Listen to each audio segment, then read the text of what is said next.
John 10:28. It reads, Y yo les doy vida eterna, y no perecerán para siempre, ni nadie las arrebatará de mi mano. So let's go ahead and read it together. Y yo les doy vida eterna, y no perecerán para siempre, ni nadie las arrebatará de mi mano. Okay, that one word's kind of a mouthful, the arrebatará. And basically it means y yo, what does that mean? And I, les doy, that's what we're going to learn about today, is indirect objects. I give unto them vida eterna, right? Eternal life. Y no perecerán, perecer means to perish. So, y no perecerán para siempre, they shall never perish. Ni nadie las arrebatará de mi mano, and no man shall pluck them out of my hand. That arrebatar means, arrebatar means to pluck or to snatch something away. De mi mano, of my hand. So the vocabulary list: comprar means to buy. Escribir means to write. You can think of the word scribe. Okay. Dar means to give. Perecer, perish. La carta means the letter, as in writing a letter to someone. El mano is the hand. El regalo is the gift. And then another word for gift is la dádiva. And the word dádiva basically comes from the word dar, like to give. And then el galardón is the reward. And ni means neither or nor. So let's learn about indirect objects today. Basically, just a quick review. We did a couple weeks ago reflexive pronouns, remember? And we had the me, te, se, nos, os, and say, right? And that's our reflexive. So this would be myself, yourself, himself, herself. This is ourselves, yourselves, theirselves, okay? So that's our reflexive. Then we learned about our direct object pronouns, which were also me, te, nos, and os, but then in the third person, when it was a direct object, it became lo or la, los, las, remember that? Today we're going to learn about indirect objects, okay? So this is the direct object pronouns, this is the reflexive, and then this is going to be our indirect objects, okay? Again, same thing here.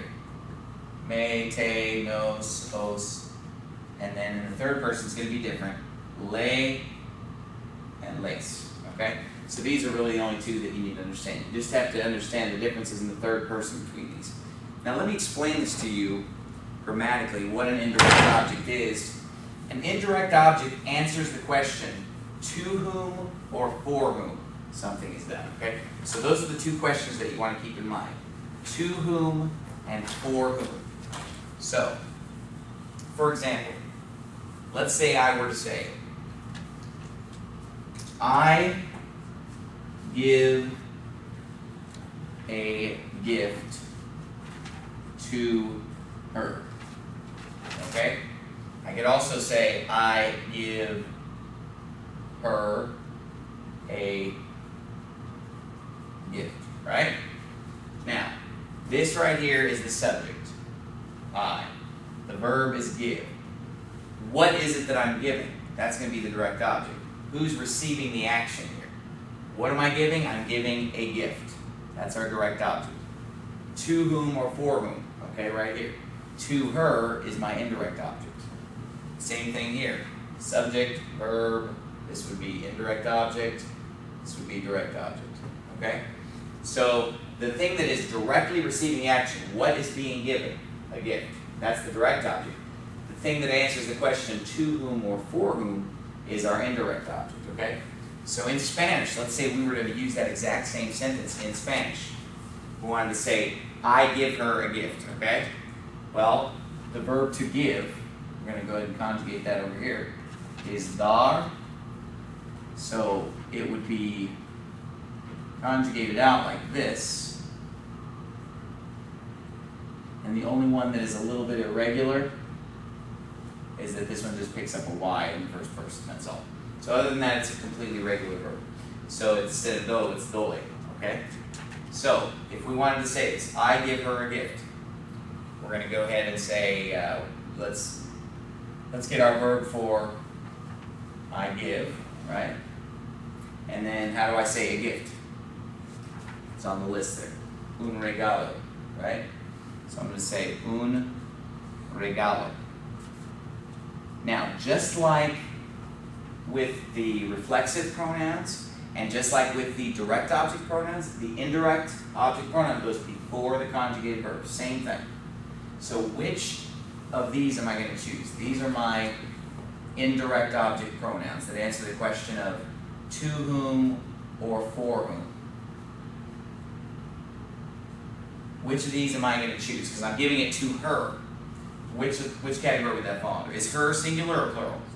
Singular, so we know we're going to be in this column. It's not first person, it's not second person, it's third person, right? So it would be this. Le doy un regalo. Right? That would basically express the same thing. I'm giving a gift to her. I give her a gift. Okay? Now, let's say, look down at your lesson there. The example from the verse today, the memory verse. Y yo les doy vida eterna. Okay? Let's look at that example. We've got y, yo, that means and I, les doy. Okay? Vida eterna. Now, what would be the direct object in this statement right here? You can tell me what the direct object would be here. Eternal life, exactly.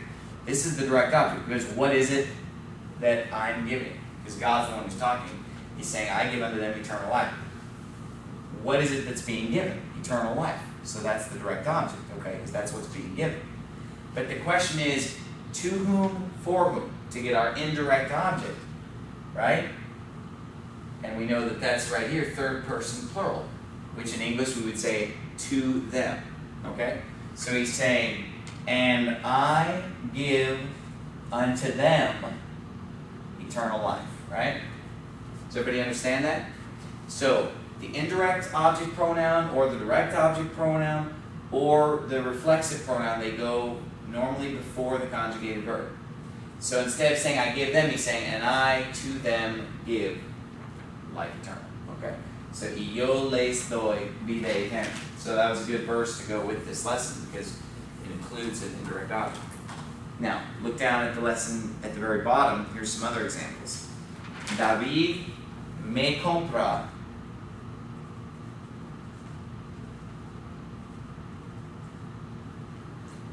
David me compra un regalo. So that's saying right there, David is buying a gift for me. Okay? The next one is Esteban le escriba una carta. So somebody tell me what that sentence means right there.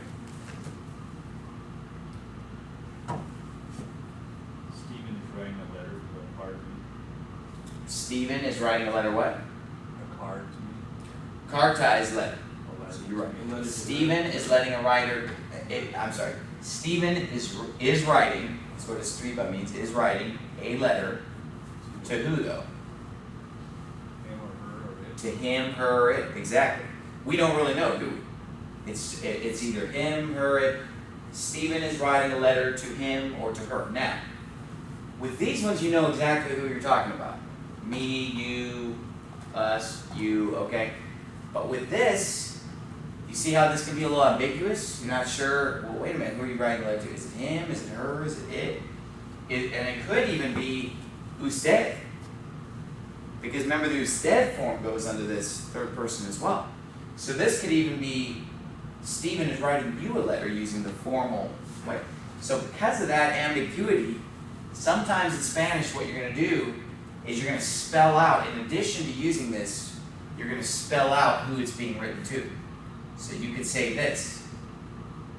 Esteban le escriba a él. To him. Una carta. Okay, so this is more specific than this, right? But what you can't do is you cannot leave this out. You know what I'm saying? You can't just say Stephen is writing to him a letter to him wrong. You have to use the pronoun. Okay? You must use that pronoun. This is just emphasis. This is just to be more specific. Okay. Or we could change this right here. Esteban le escriba a usted una carta. Same thing, right? Now I'm saying Stephen is writing you a letter. So that's how you can make it more specific. By you basically start with your subject, your pronoun, your conjugated verb, and then that's where you throw in the more specific phrase. Okay.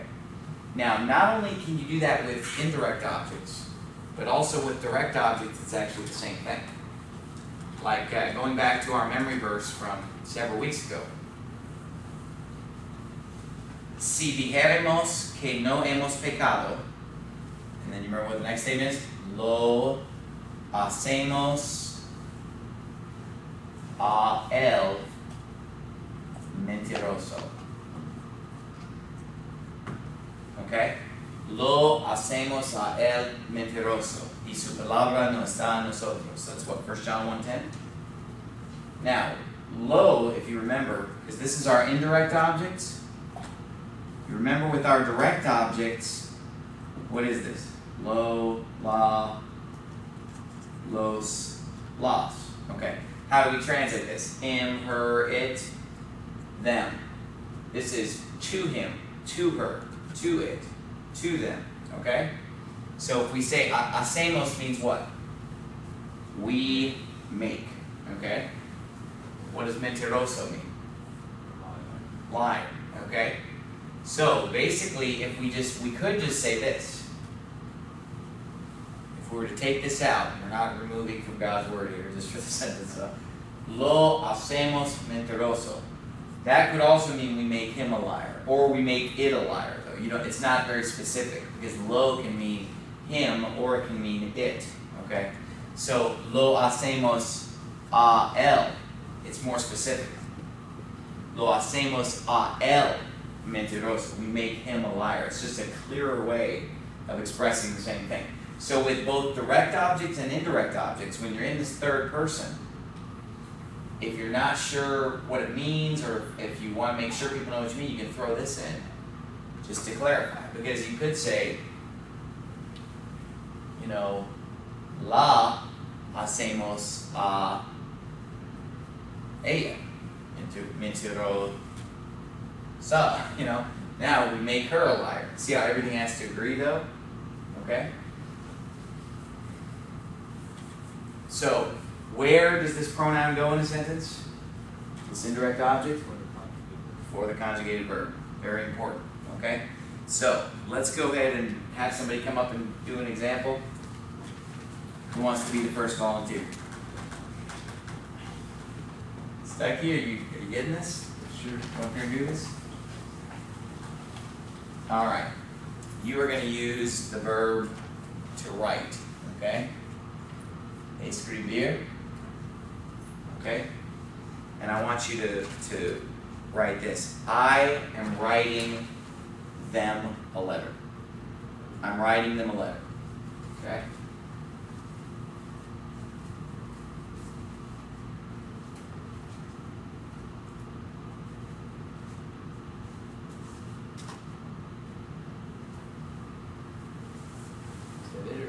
Yep, that's it. Exactly. So he's saying, les escribo una carta. I'm writing them a letter. Who, you know, it answers the question. To whom? For whom? You know, to them. I'm writing it to them. Okay? Now, Garrett, you want to try one? Okay, I'm gonna give you the pieces here to work with. Okay, comprar means to buy, okay? And then el regalo means the gift, okay? I want you to say, they are buying me a gift. They are buying me a gift.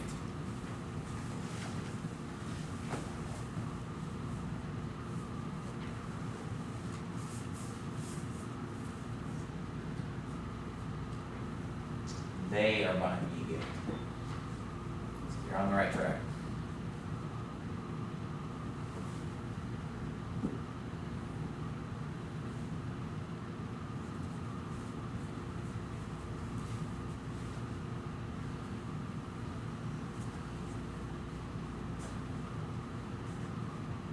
Okay, you're very close.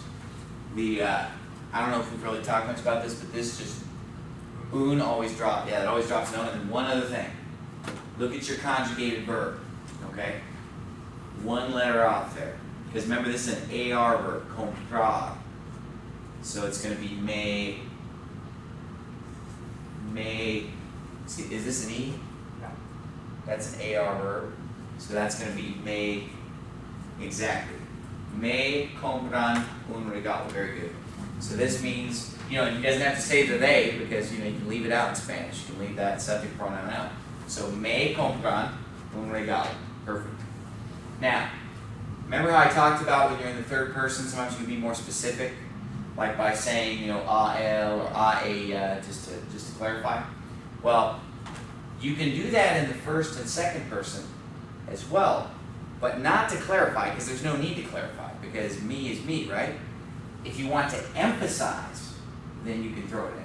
Like, for example, in this sentence, if we wanted to really emphasize the fact that it was me for whom they bought the gift, what I could do is just add in this little phrase, me compran a mí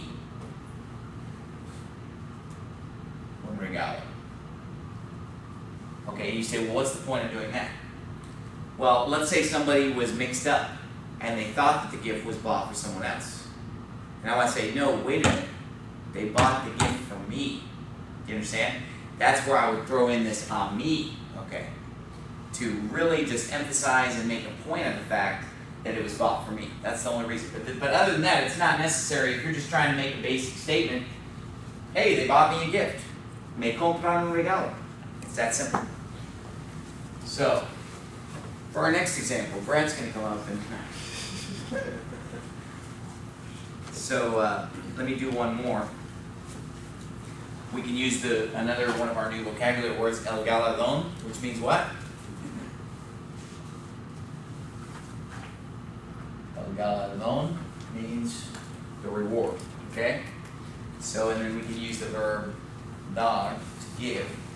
If I want to say, she gave us, or she is giving us a reward, okay? She is giving us a reward. I could say she, ella, and then which one is going to be for us of our indirect object pronouns? Nos. Ella nos da. Because remember, the conjugated verb has to agree with the subject, right?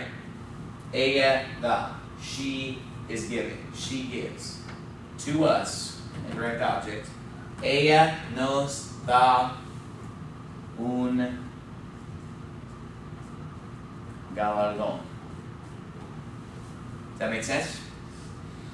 So basically, there's really not that much difference between the direct object, between the reflexive, between the indirect object. They all go just right before that conjugated verb. And in the first and second person, they're all identical. It's just, you just have to remember the difference between, the direct object is lo la, los las. The indirect is le and les. And then, of course, the reflexive is what? What's the reflexive third person? Say. And say does not change even between plural and singular. So this is what you got to memorize mainly. These differences right here. Because the me, te, nos, and os never changes. You just got to remember, say is reflexive, lo, la, los, las is your direct object, le and lace is your indirect object. And they all pretty much operate the same way. So it's not really that hard to differentiate. Now, the reason why... Now, wait a minute, before I move on. What would I do if I wanted to emphasize? Let's say I wanted to emphasize that the gift was that the reward was being given to us. Because this just means she's giving us a reward. But what if I wanted to say, no, wait a minute, she's giving us a reward? Why? Because if there was some question about who it was going to be given to, and I want to really emphasize, what two words would I add in order to emphasize that? On A nosotros. And where would it go in the sentence? Pardon? After that. After da, exactly. I would say, ella nos da a nosotros un regalo. Un regalo. So this is totally unnecessary, this word nosotros, but it provides emphasis, okay? Now let me show you the most famous indirect object in Spanish of all, okay? And when I show you this, you'll know exactly what it is, because you've heard this a million times, right?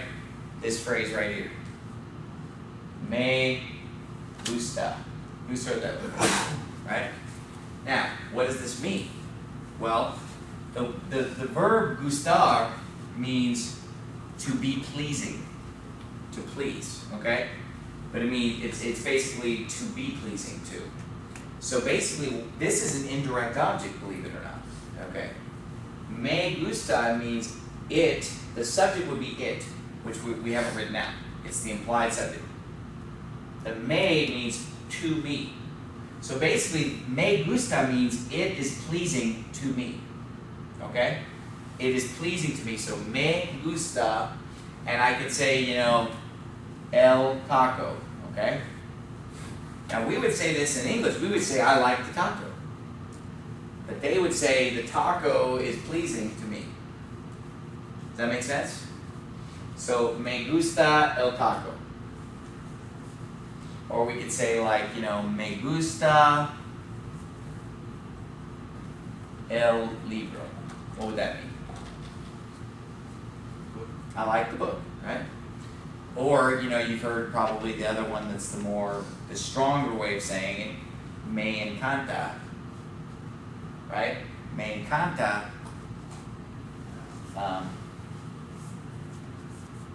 Me encanta el regalo. What would that mean?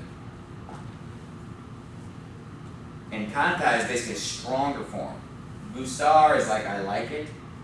Me encanta, it comes from the word, think about this right here. What if you just added an H right here? Enchant.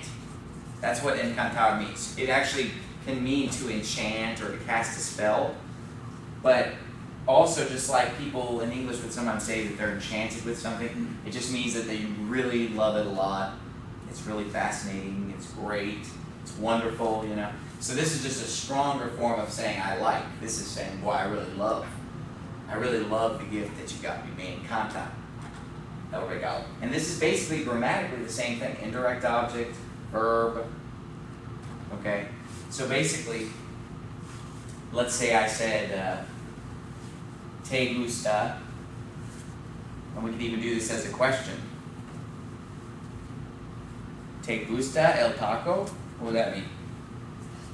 Not taco pleasing to you? Is the taco pleasing to you? It means you like the taco, okay? What's the matter? Does the taco not please you? So, te gusta el taco. Now, now think about this now. This is I'm going to try to trick you here, okay? What if we want to use this in the usted form? What are we going to use here? What's this te going to become? Because we saw me, we saw te. What's the third person going to be?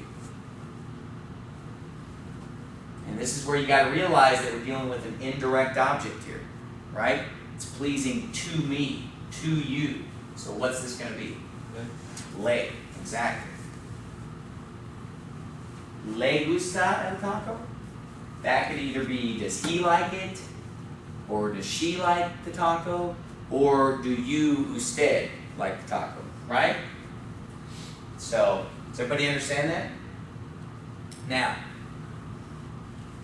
here's the thing. This right here is what part of the sentence? In that sentence right there. It's not the direct object. It's the subject. Yeah, it's kind of tricky because the word order is a little different than normal. Because usually the subject will be at the beginning, right? So that's actually the subject, believe it or not. Taco is pleasing to him, or is the taco pleasing to him? Okay? So this verb, remember the conjugated verb has to agree with what? The subject. So let's say we were to change this right here to being plural, okay?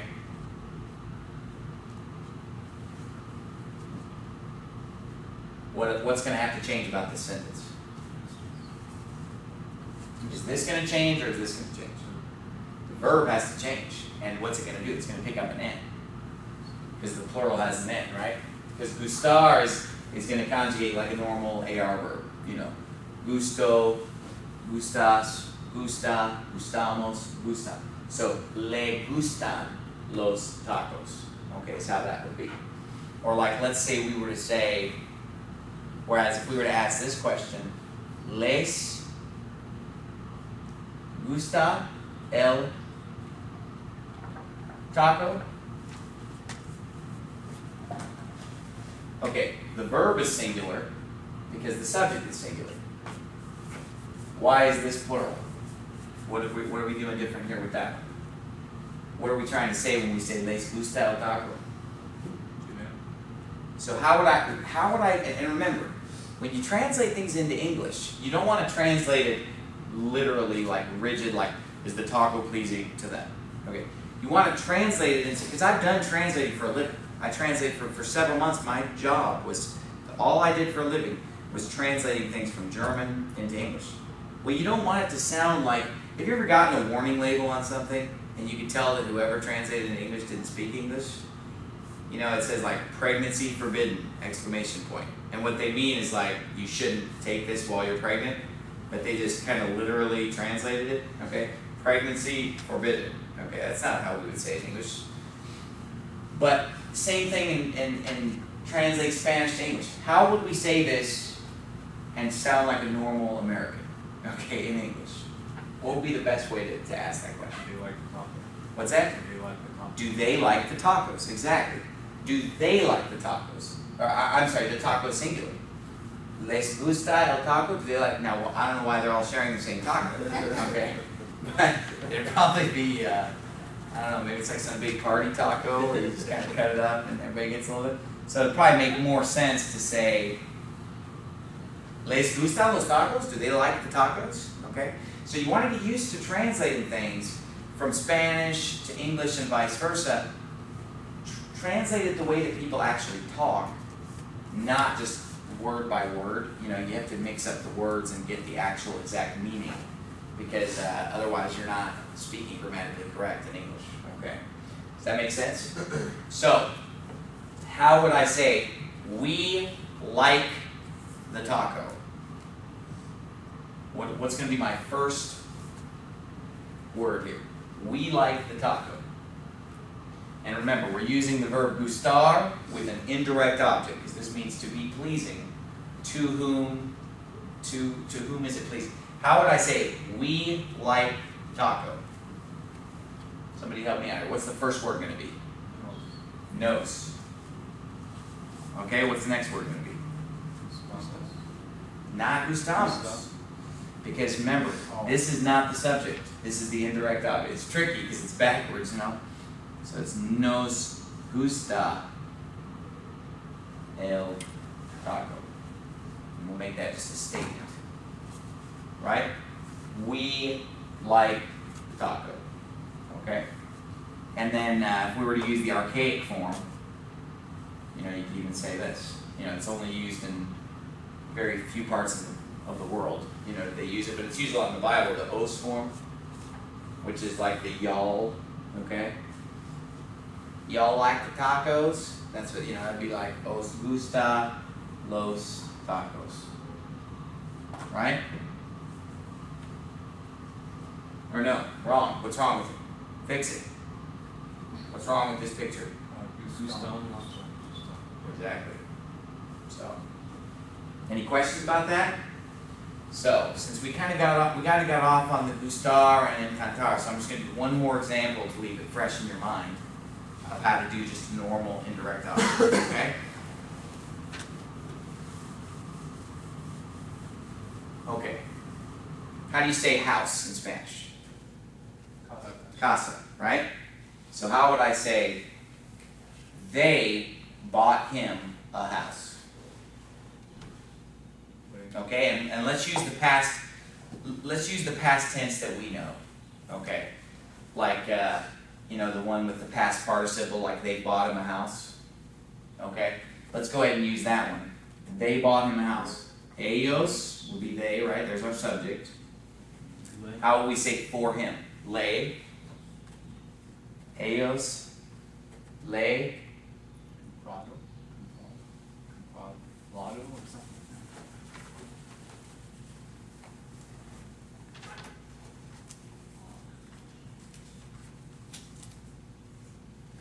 Ellos le han comprado. Okay. Ellos le ha comprado una casa. Okay? Because which is the conjugated verb? On, right? And the indirect object pronoun goes right before the conjugated verb. Here's our participle. And what part of speech would this be, or what part of the sentence? The direct object, because what is being bought? The house is being bought. And then the indirect object answers the question, to whom or for whom. Okay? So really, the me, te, os, and nos stays the same. The two words you need to learn for direct object, for indirect object, are what? Le and lace. And the direct object is lo, la, los, las. Alright? Any questions?